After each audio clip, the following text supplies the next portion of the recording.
Welcome to Between the Baobabs, where life slows down a little. So grab a glass of something good and hang out with us as we dive into our sixth episode. But before we jump in, what's happening in your world this week, Anna? This week, let's see, I did more course, more guiding coursing. It was very interesting. I did quite a lot this week.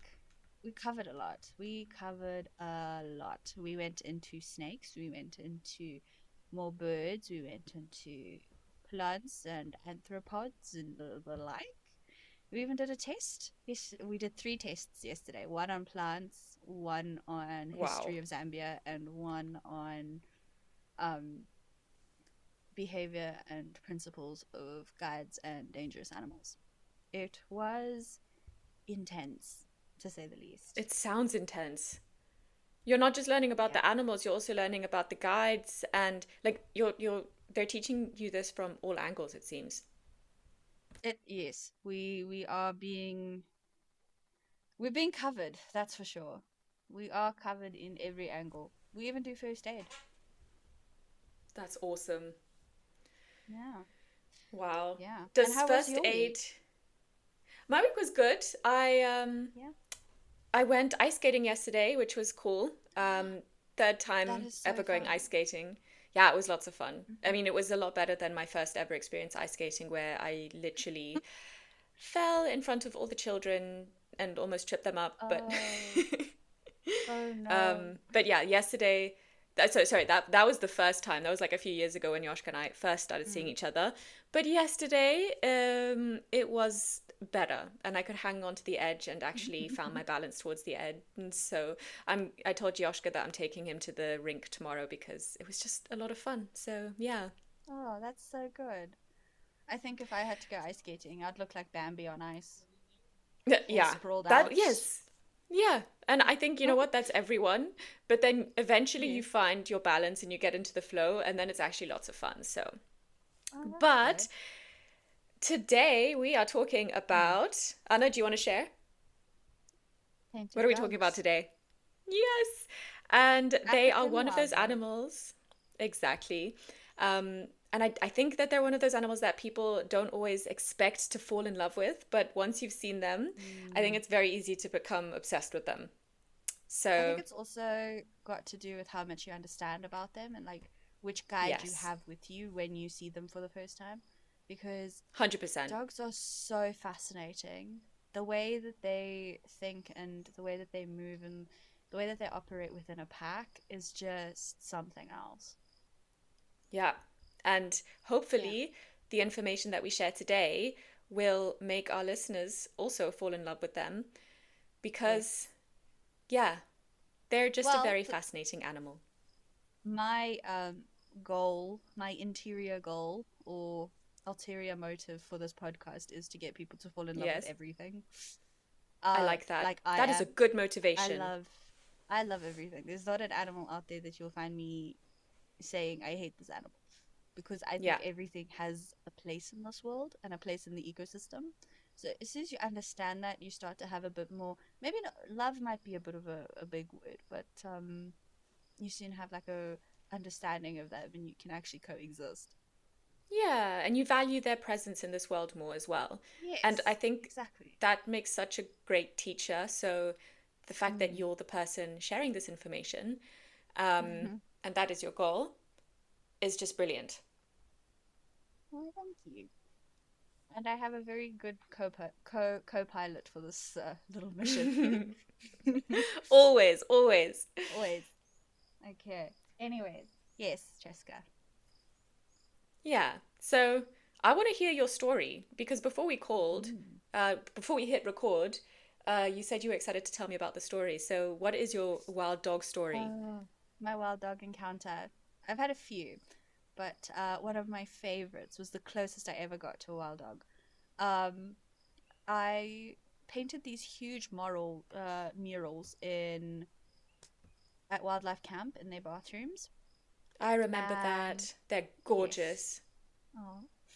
And as I finished, I had these big tins of paint with me, and obviously the brushes and everything that I needed. and I was walking back to my Yeah. house, which is a small little footpath that we use, that the staff are allowed to use to go back and forth between the campsite and the staff houses. And on my way, um, this huge herd of impala came rushing up from the bank area, like where the river is. They came up off of the floodplain Right. into the thickets, into the Mupani thicket, forest thicket, and Yeah. where I was. And obviously, when impala do that, you got to know that something's chasing them. If it's not just one or two impala, then there's got to be something behind it. And this was a whole herd coming this way. So Right. I Yeah. managed to put the tins down and I stood behind one of the Mupani trees. And the herd moved around the tree and around me. And next Oh my thing is I goodness. see this pack of dogs coming running right behind them. There was one dog Whoa. that took such a sharp turn around the tree that I was hiding behind that literally it was less than a meter away from me. I could have reached out and touched it. And Anna, that is incredible. he was so focused on what he was doing. He didn't even realize I was there. And it just kept going, and it was just after these impala, he was just going for it. They are so fascinating. And yeah, that was That's just one of my incredible. closest encounters. Yeah. That is a pretty cool story. And I mean, also, when you witness painted dogs hunting, like Mhm. even just from a vehicle, it's insane because of how many they Mhm. are and how they fan out. But to Yes. witness that in person, and also, uh, it sounds like they kind of went around you, like you were hiding behind the tree, and they were, Yes. well, the this dog that ran around the tree, literally, you were maybe at one point surrounded by them as they were I running. think I was. I think I was. I think some of the pack was behind me and some of the pack was in front of me. Wow. Yeah. Oh, that's crazy. No, I mean, yeah. And then they just ran off. Did you get to see them finish their hunt? Do you know if they were successful? I I didn't see the hunt, but I did hear of one hunt in the same area literally 2 days later. It was the dogs were after a bushbuck and they ran Yeah. up around the campsite between the campers and back down into the riverbed.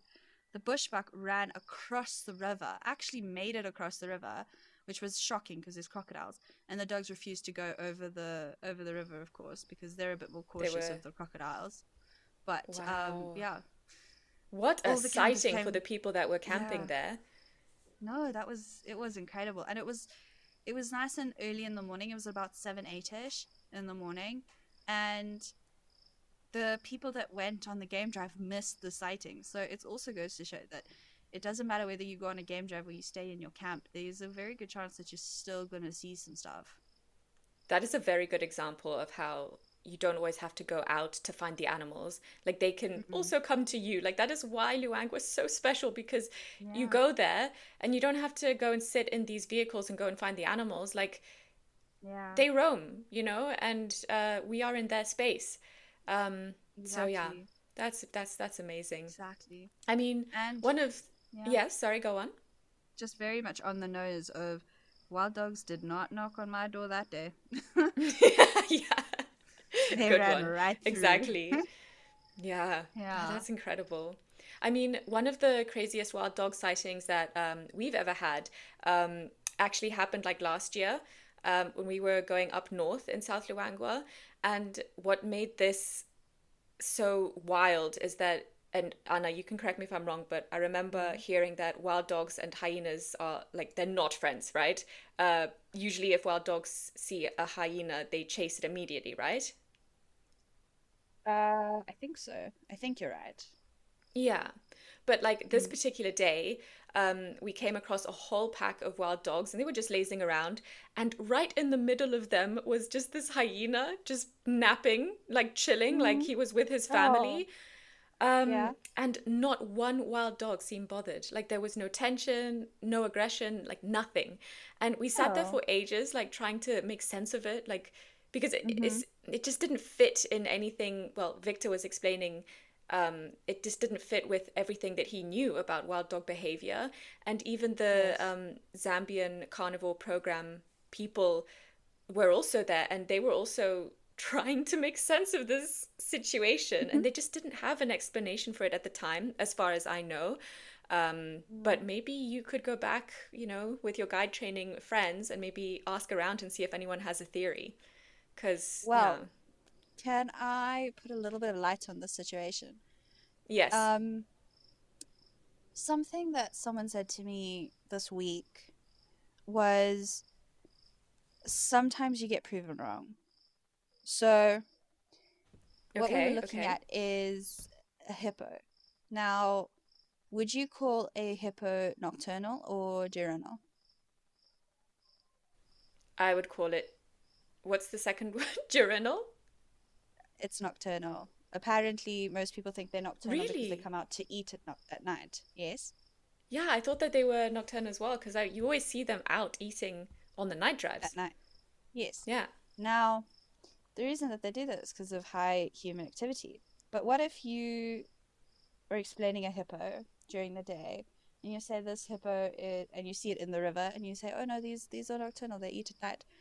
And then the next day, you with the same people on the same drive, next day, you see it out and about during the day, eating grass. Yeah. Are you still going to call it nocturnal? No. True. Sometimes habit is conditional, like Okay, yes. something might have happened that it wants to, like maybe it eats at night because there's so much human activity or that type of thing. But we read books that are written in South Africa or Namibia, Botswana, and Mm-hmm. maybe here they behave differently, and we just haven't had anyone True. that sits and writes a book about it. That is such an And interesting perspective. yeah, and one thing that one of the guides where I work, I think he does this so well. Yeah. He what he does is he says from my studies and from what I've learned, a Yeah. hippo is nocturnal. However, in my personal experience, I have witnessed where they do come out and eat during the day. So I think there's a lot to still unpack and learn about animal behavior. Mm-hmm. Whereas 100%. we're also we're also there to just interpret what we see Yeah. as guides, And you know? that's awesome. Like, that's kind of your Mm-hmm. responsibility as well, not to just be spoon fed information from what you read, but also to observe and to make your own Mm-hmm. judgments from the regular things that you notice. And I think that's what makes going on safari with an expert guide actually more. Yes, just more, what's the word, substantive. Like, you're getting information from somebody who's not only just read about these facts, but they've lived it and they've Yes, experienced it, and they're giving you their personal observation. And yeah, yeah, I like yeah. that. And anyway, so I think, yeah, it was surprising, but that's also kind of the thing about wild dogs and just nature Mm-hmm. in overall, is that everything about them is, and everything about nature is unexpected, which is what makes it so Exactly. exciting as well. Yeah. And I mean, that's where experience comes in. I mean, most Yeah, 90% of my course is actually experience.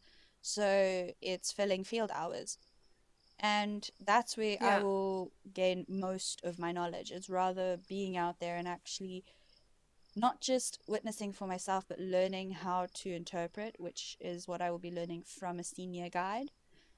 okay. And yeah, no, that's what guiding really is just interpretation and I find understanding. it so crazy when I'm with a guide who, like, he stops and he turns the vehicle off and it's just Mm-hmm. silence, right? And he's Mm-hmm. listening around, and then suddenly he turns the vehicle back on, and we're like driving in like a very specific direction, and this guy clearly knows where Mm. he's taking us, and I'm sitting there like, I don't know what's coming. And then Victor does it very well. He'll sometimes say like, so how do you guys feel about seeing some lion this afternoon? Like, hell yes. Like, and then suddenly there's Why just a not? lion there, and it's crazy because these lions aren't making noise, they were just Mm-hmm. sleeping. there was no other indication that I personally noticed to tell Hmm. us that there would be lions in this particular location. But when he turned the engine off and took a moment to listen, he picked something up that told him that there were lions there. And I just Yeah. find that so impressive with what you guys do and what you will learn. Mm. And that's going to be you soon. I mean, I feel like you've already got that skill because when we've been on drives together, you're always sort of ahead of everyone. But yeah, Wow. that's one thing I find very cool about guides. And that comes with hours Yeah, spent doing it. yeah, Yeah. yeah. Okay. Well, so I did some research on wild dogs, but as Mm. we've mentioned, you are very much more the expert because you're actually studying it. So I'm just going to Mm. share what I sort of researched, but then I think there will be some very open windows that you will need to um, close or fill. And maybe if I get something wrong, you can just tell me. But Okay. yeah, the first thing that I wanted to start off with is that South Africa, South Africa, South Luangwa is actually one of the best places in Africa to see wild dogs, which Hmm. is pretty special when you consider how endangered they are globally. So, alongside Yes. the big five, the valley is known for having a relatively healthy wild dog population. And Hmm. that's largely thanks to space and, their prey, but also long-term conservation work. And Yes. they've had a very tough history, wild dogs, like over the last 50 years. I think their numbers have dropped drastically.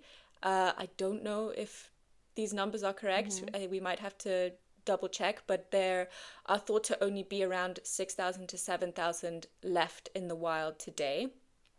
That's And crazy. yeah, and for a long time, especially during colonial times, they were actually seen as vermin, and in Zambia Yes. alone, thousands were killed in the mid Hmm. 1900s because they believed that they reduced antelope numbers.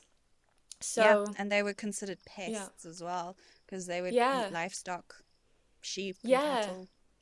Hmm. there you go, yeah. Um, yeah, and this is one thing I also didn't know, but even their name is up for debate. So, like, there's the Hmm. African wild dog, there's the painted dog, there's the painted wolf, the hunting dog. I Hmm. don't know, is that correct? Apparently, the list just goes on. It does, and apparently every time there's a name that comes up for debate, it gets put onto a wine bottle. Yeah. That's so true. I Like, have I'm seen thinking of the every painted wolf one. Yes, I've seen every single name put onto a wine bottle so far. I'll have to find pictures. I'll have to go to That's Mayana, so go funny. find some wine I've bottles. only Yes, do it. I've only ever seen the Painted Wolves one, but Hmm. I would love to see all of the other ones. And I And I think, would feel so cool to be able to pull that out when I have guests. Like, oh, look, this is the Painted Wolf wine. yes. Um, for our listeners, if you do find any of these wine bottles that have different odd names for these painted dogs and wild dogs and so on and so forth, please send us, please tag us in a post or send it to us when we will post it. Yeah, please do. I think I think that would be very cool because I'm very interested in seeing them Yes. and I don't think I'm going to find them in the supermarkets in Germany. So do share, please. Yes. Um, Anna, do you know what their scientific name is? I'm actually not sure. Because I Yeah. I did all the dangerous animals this week, but I wild dog is not actually considered a dangerous animal. yeah, okay, Um, fair enough. So you covered all the other ones, but I did. yeah, I figured it's for you to share. Um, and I don't even Okay. know how to pronounce it.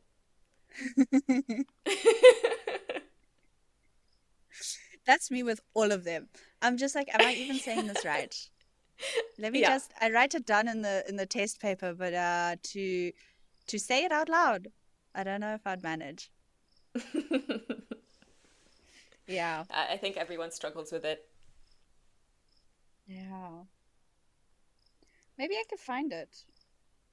So I'm seeing here Mm. like Lycoan pictus, like anyways. Well, we can revisit that. Yes, we can. Maybe we Lycaon could revisit. pictus. We can revisit it when we've got a specialist on with us. I like that. That's a good idea. And then they can share, Yes, they can dive deeper. Um, exactly. but it kind of makes sense that they're called painted dogs because no two coats are the same. They're like living pieces of art, I guess. They really are. And they're so much fun for me to paint. I love Yeah. a painted dog piece. No wonder They you're so good at always them. they're always I feel like your inspiration for best me. paintings are painted dogs. Same, same. Yeah. I can think of every single painted dog piece I've done, and I am happy with all of them. Yeah. Yeah. Yeah. All right. And they're also incredible hunters. So as we Mm-hmm. were just talking about with your story, they hunt as a team. So they fan out across the landscape. They Mm-hmm. communicate constantly. Their success rate in hunting is apparently very high, Mm-hmm. much higher than lions, which is why watching a hunt can feel quite intense, and honestly also just quite brutal because of how they Mm-hmm. hunt. Um, but then Not after quick. hunting, yeah, exactly. Um, but then after hunting, like they're playing again and wrestling and resting, and then the Yeah. cycle starts again, and then they hunt and play and rest. Mm-hmm. Um, yeah. And that's when they're not denning, So of course. When they when they're have not what, dens, sorry? they behave a Ah, different. yes. They behave a bit differently. Yeah. Yeah. Yeah, that is very interesting. Yeah. Yeah, and also their social structure. Like Yes. that's actually one of the most fascinating things about them is that they're very bonded, and that's where things get a little less glamorous. Like they pee on each other, right? I haven't To heard that reinforce the one. bonds. Don't know about I that. just I remember think that's like something we have to ask someone about. yeah. So Yeah. I'll leave it to the specialist to elaborate, but I just remember one Mm-hmm. time I was on a safari and there was just this really strong smell, and Mm-hmm. apparently they pee on each other to like reinforce bonds, and it also makes hunting, I suppose, easier because like after they greet each other, they just pee on each other. Um, Wow. but anyways, we'll leave that one to That's interesting. the specialists. Yes. Um, yeah, Our poor specialist that's going to come on for dogs is going to have a lot to answer to. yeah. A lot of First questions. question: why do they pee on each other? Exactly. We want to know. Yeah, yeah, Okay. but yeah. All right. One thing, maybe one thing that is worth saying is that the reason that we still get to see wild dogs in Luangwa is because of the work being done by like the Department of National Parks and Wildlife, the Zambian Mm, Carnival Program, which is yes. who our expert who might speak in the coming weeks. Actually, he's a part of it. Mm-hmm. And Conservation Luangwa as well. So without that long-term Mm. effort, I don't think sightings like this would happen. No, that's true. That's very true. And I'm Yeah. very excited to have him on. We've already spoken a bit Yeah. about it, and we are planning on having someone come on in the next 2 weeks. He worked with ZCP at a stage. He's now going into Zambian politics. Um, he even Okay, okay. helped up in Luwambi for a while. Him and I got to chatting the one day because I said to him, I recognize him from somewhere, but I'm not sure where. And it turns out that he actually also worked a bit with my mom and my dad when they were up in Luwambi because my mom That's helped with incredible. tagging and all of that with the ZCP, the Zambian Carnival Project. Yeah, So yeah, that's he will awesome. hopefully be on in the next few That just weeks. shows what a small world it is. Like, remember when we talked about Mm, how on that podcast, like, you've probably crossed paths with someone, and that's just amazing that this guy actually worked with your mum on yeah, something like this. Oh, I'm excited to have him exactly. on. Yes. Already thinking of All right. questions. Well, Cheska, why don't Yes, you tell us the myth you have for us today? I will. And Okay. um, this is all from the internet, so um, you might have more on the ground knowledge. Mm-hmm. But this is what I found. So, wild dogs, they've actually played a role in stories and beliefs across different cultures for centuries. So, starting with the Ndebele people of Zimbabwe, wild dogs appear in oral traditions as symbols of loyalty, courage, and resilience, which it feels kind of fitting when you watch how closely they live and work together as a pack. Like they are very Mm-hmm. teamwork oriented, they take care of each other. But then also in Ethiopian folklore, wild dogs are believed to have protective qualities. So there are stories that speak about them being able to ward off evil spirits and protect communities, which is it's a nice way to look at an animal that's very often misunderstood, I think. Especially with Mm. how we talked about them having been viewed as vermin and pests. The other thing is Yes. that in ancient Egyptian culture, wild dogs were admired for their hunting ability and agility. So they even Mm-hmm. show up in art and hieroglyphs, and they often um, are linked to like strength and skill. And then back to the name. So, yeah, so I did find a scientific name for them, which is interesting because Mm-hmm. it seems to have roots in Greek mythology. So, Lycaon pictus is what uh, their scientific name is, according to this, but we'll leave that to the expert. But Mm-hmm. apparently, Lycaon was a king who angered Zeus and was transformed into a wolf in Greek mythology. And then Pictus literally means painted. So, painted wolf, Oh, which wow. makes sense. Or, like, yeah. And once you've seen an actual wild dog, it makes sense because you can see, like, it's like they're painted, like we said. So yeah, Yeah, that was something that was cool to read about. that is so cool. I love that. Yeah. That is, Yeah. wow. You're an artist, so you probably appreciate it more. Yeah. Wow. But I Okay. think that's a nice way to lead into two truths and a lie, because this is always the bit that I look forward to the most, Oh, especially really? when I I'm in the love the hot seat. myths. Oh, when Yeah? you're in the hot, yeah. I love the myths because I don't know, there's just something so fascinating about how animals get interpreted um Yeah. outside of a study, you know, outside of someone Mm-hmm. actually going there and watching them and picking up what they mean and da da da da da. The myths are just so fascinating. Sometimes they come Yeah. from truth and sometimes they don't. Like Yeah. the elephant myth we had last week. Um, Mm-hmm. there was some truth to it, and I'm pretty sure it is what leads into a study being made up. But yeah, True. okay, Yeah, that's true. A yeah, myth is always the beginning of something hmm, for somebody to go and investigate further or to that's a very nice way to put it actually. Yeah. yeah. All right, Cheska, are you ready for your Yes, two truths and a lie? I am. Statement number one: African wild dogs rotate the dominant breeding pair each season to reduce conflict. Statement Okay. number two: Okay, yeah. African wild dogs maintain strong social bonds and cooperation with very little aggression within the pack. Okay. African wild dog packs are led by a dominant male and female, and usually only this pair can breed. Ooh, those are hard. They all sound true. Yep. Okay. Hmm. So I'm going to do this by process of elimination. I think number Okay. two is definitely true Okay. because. Wait, sorry, can you read it again? I've just got number two and then a T next to it.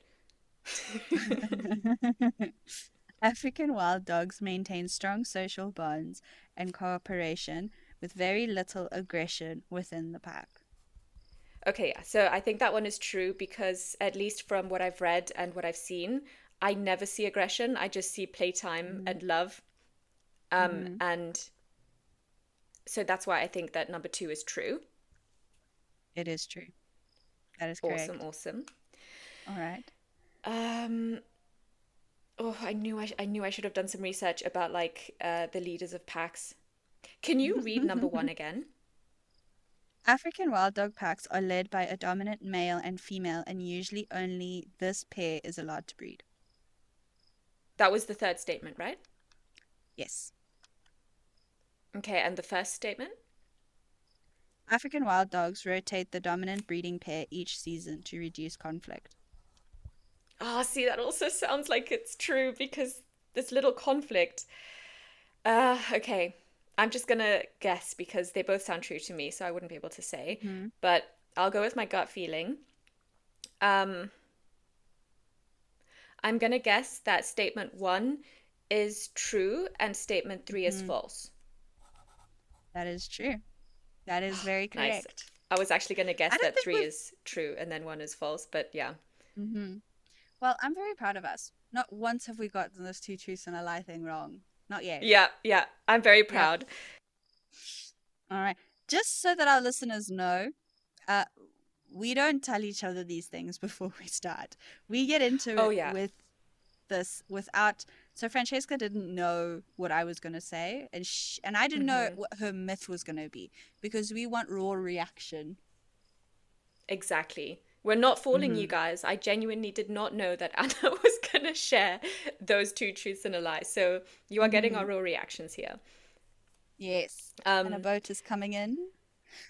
I oh, record nice. outside because I don't have a place inside that I can record. So yes, You know you what, do though? get the outside world Yeah. coming in. Mm-hmm. I think that's okay. And actually, Mm-hmm. you being in the bush at the moment, I think it actually adds having these background sounds. Um, I think it's actually beneficial to the podcast, and I don't think Mm. it's a disruption. It's far more interesting than me being here and hearing a Frankfurt ambulance in the background or someone yelling on the Well, street. Like, that's far less interesting, you know? Um, uh-huh. Well, but I we've have a got a boat question. trying to go upstream. He's Oh, struggling. Well, yeah? he's not struggling, but he's putting in a lot of effort right now. It's like running uphill. Oof. Yeah, I remember those currents are strong. Mm-hmm. Mm-hmm. It's scary going on one of those riverboats upstream on the Yes. Luangwa. No, Yes. thank you. Well, with your last experience, I don't blame you. Uh-huh. Yeah. Uh-huh. I Should think I we share can that talk story about or that should we another save it for time. next time? Yeah, I we'll think share we it save another it. time. We'll have an We episode save on it. like near death encounters in the river or something like that. We'll find a fun Yes. way to put a spiel on it. Well, we can do an episode about the Luangwa. Yes, let's do it. Yes. I love these All ideas right. that just keep coming up. There's so much to talk about. Mm-hmm. So much. Okay, Okay, so back to our two truths and a lie. yes, Yes. I had a question. Mm-hmm.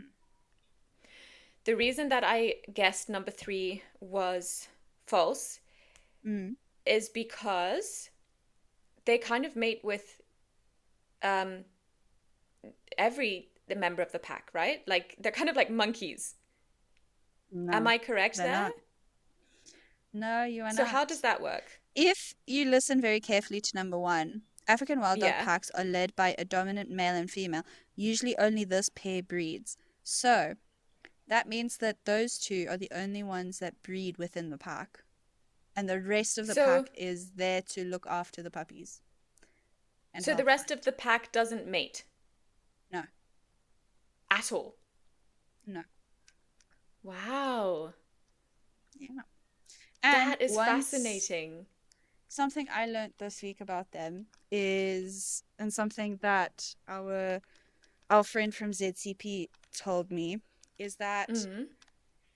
once one of the pair dies, so once one of the alpha pair, so either the alpha male or the alpha female dies, the entire pack separates.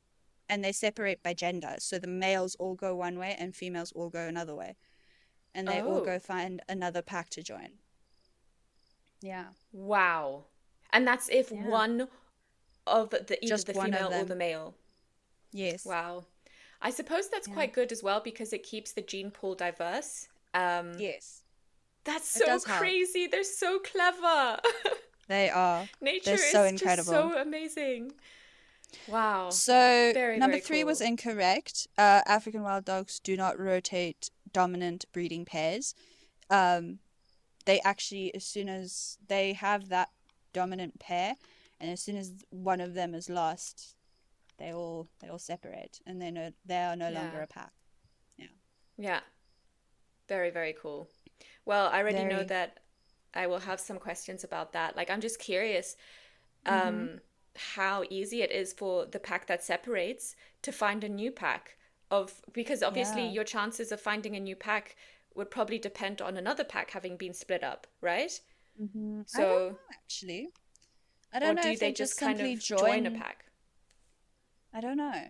We'd have to ask. Yeah. We'd have to do some of our research. Yeah. Lots of Yeah. food for thought. Yes. Okay. Speaking of questions, Mm. I do believe that some of our followers have left us some questions True. from some They of our have. previous episodes. I think Yes, we need to address them. we do. Hmm. And I'm going to get those questions up unless you can remember them Okay. off by heart. I cannot. Um, let's have a look. So, I'm going to give Hmm. her a shout out because she is our she never fails to leave a comment on our podcast, and we really appreciate that. And she's also been mentioned in episode 2, um, Yes. your fellow bird expert. Um, Yes. so Cody, thank you for the questions. Um, yeah. So what I Hmm. remember, you know what? Let me just pull them up. Spotify. My So bestie Cody coming has in with some asked interesting things. exactly. Hmm. Cody has asked. I can hear the boat. Ha ha ha. She says, "Wow, some awesome Oh, that facts." was not a boat. That was a hippo. Oh.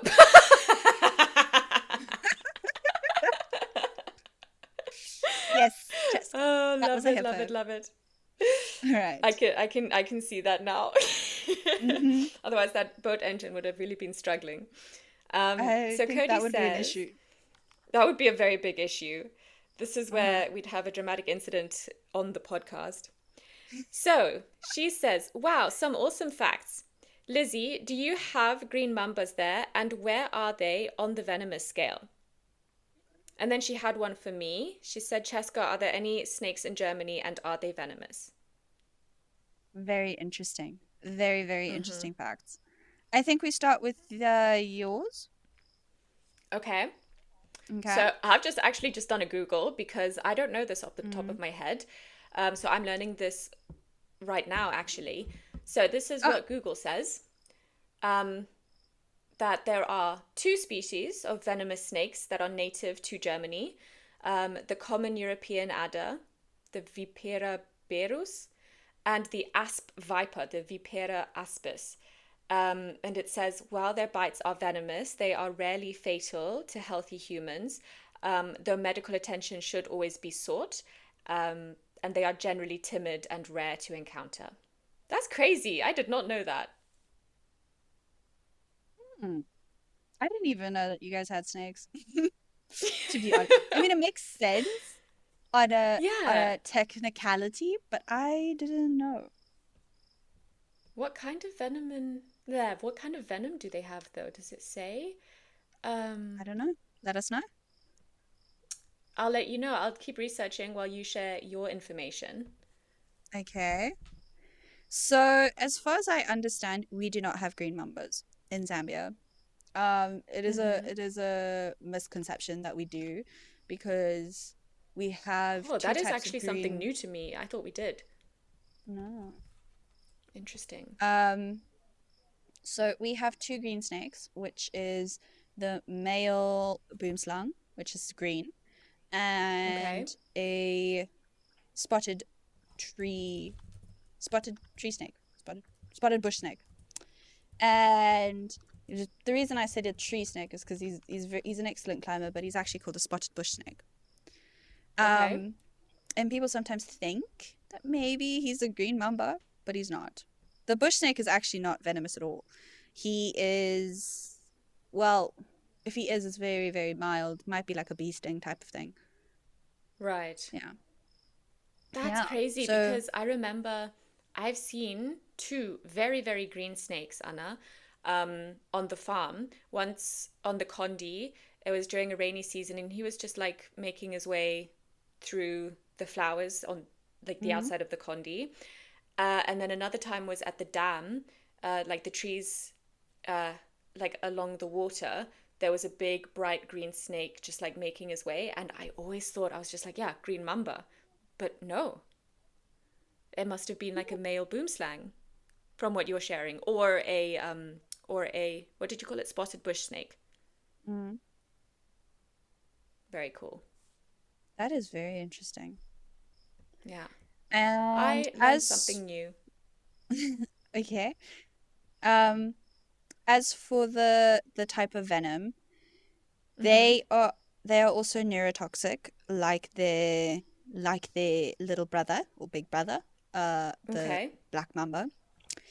They are also, in fact, neurotoxic, but I do not know the Right. level of poison that they have. Let me just Google that or ask ChatGPT to the rescue. Chart. Or we can even just make a list of questions to Yes, ask our snake expert when she comes on, if the yes, internet I does think we not do follow that. through. I Yeah, think let's we do do that. that. Yes. All Sounds good. right.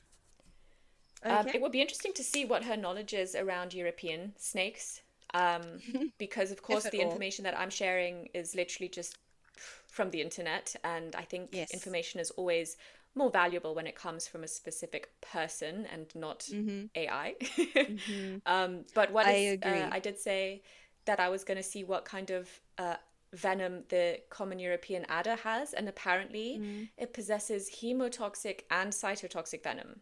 So Hmm. yeah, affects That blood does make clotting in sense. cells and also causes tissue damage and necrosis. That So makes I'm sense not going to because step on one of those. our puff adders are very similar. Yeah, So it does make so sense very because they're interesting. obviously from the same family or something, the adder family. Yeah, yeah. Yeah. The more you Oh, know. the Very more you cool. know. Hmm. Well, just to say, a Yes. lot of this background information that I shared on painted dogs, which was really helpful in learning new things about them, Mm. came from this really great article that I read from the Shenton Safaris website, written by Oh, Megan Woolley. So I'll link that in the show okay. notes if anybody wants to dive deeper into wild Yes. dogs and myths around them. That is so interesting. I'll do that. All right. Well, I think that's it for Mm. today. Hey, Anna. I do believe so. I do believe so. Amazing. Then, thank Well, you for joining us on this episode about wild dogs. And join us next week while we will take a break from this theme and just have a casual catch up.